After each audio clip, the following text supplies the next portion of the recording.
Welcome. A series of large flares on the surface of the Sun have resulted in a set of coronal mass ejections hitting the Earth and causing a major geomagnetic storm. This is a graph of the X-ray activity on the Sun over the last 7 days. You can see here 3 long duration events. These are flares that go on for several hours with generally a very long, slow decay that probably produced coronal mass ejections. Coronal mass ejections, when they travel through space, they hit the Earth, they can produce geomagnetic storms. All 3 of these events occurred on the western side of the Sun, which is magnetically best connected to the Earth. So if they did produce coronal mass ejections, those are likely to hit the Earth. It takes several days for these events to reach the Earth. They're traveling a few hundred or a few thousand kilometers per second. So the effects of these are just reaching the Earth now. Interestingly, we've had another 3 events, albeit smaller, that just occurred. So this unsettled magnetosphere is likely to carry on for several days as yet. First, let's take a look at the flares themselves. To do that, I'm going to use the Solar Dynamics Observatory AIA instrument using the iron 16 line at 94 angstroms. This is a temperature of about 6 million degrees. This will show the flares associated with those CMEs. 3 repeats.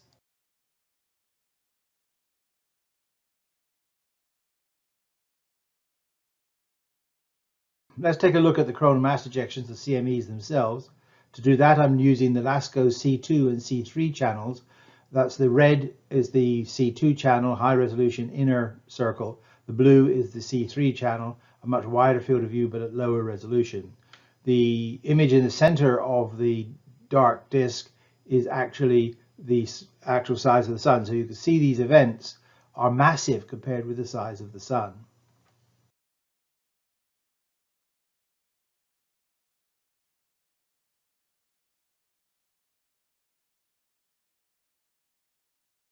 We can measure the effect of these as they propagate through space by looking at the solar wind. The top channel here is called BZ, which when it goes negative, as it is shown here, tends to indicate that there will be a major geomagnetic storm.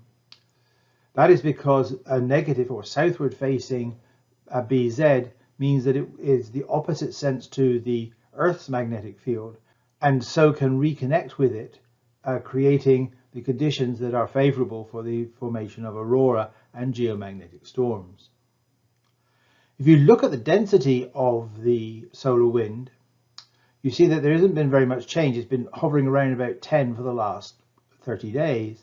However, at the time of this geomagnetic event, the highest values haven't gone particularly high, but you notice there's large dips. Those dips are actually where there is a void that follows behind the coronal mass ejection, passes past the Earth. So these are low density areas, a void that indicate there has been a CME passing. The impressive thing here is the speed of the solar wind at this time. And at times it has reached 800 kilometers per second, which is dizzyingly high compared with the normal 300 to 400 kilometers that we see. Lastly, you can see that recently the temperature of the solar wind has gone up to nearly 1 million degrees. That indicates that this material that is making up the solar wind is from the corona, not from the photosphere. All the previous weeks you can see that the temperatures are typically between 10,000 and 50,000 degrees.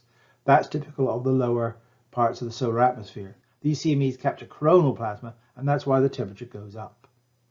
A lot of people do not understand the process that produces aurora. They think that the particles that we see crashing into the Earth's atmosphere are coming directly from the Sun.